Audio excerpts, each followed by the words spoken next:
porque não existe data do seu nascimento. Ele é o mestre que ensina o conhecimento, e a sabedoria é aluna dele.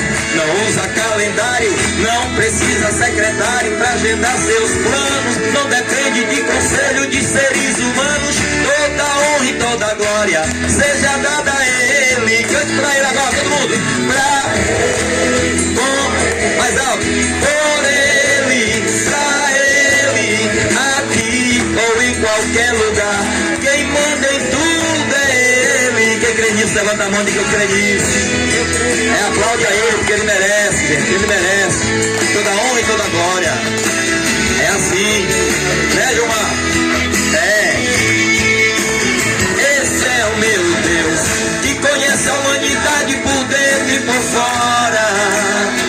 Este é meu Deus, o sol perde a claridade perto de sua glória. Esse é meu Deus, não se vende, não se rende, é superior. O futuro da ciência ele já domina, e da medicina ele é professor. Não faz aniversário porque não existe data do seu nascimento. Ele é o mestre que ensina o conhecimento, e a sabedoria é aluna dele.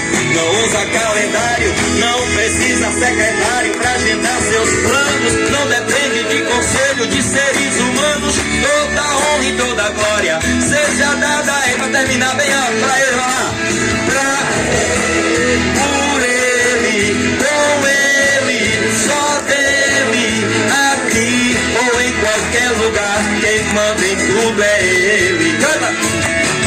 Pra ele, por ele, com ele, só dele, aqui ou em qualquer lugar. Quem manda em tudo é ele. Pra terminar mais uma vez. Pra ele, por ele, com ele, só dele, aqui ou em qualquer lugar. Quem manda em tudo é ele. Esse é o nosso Deus.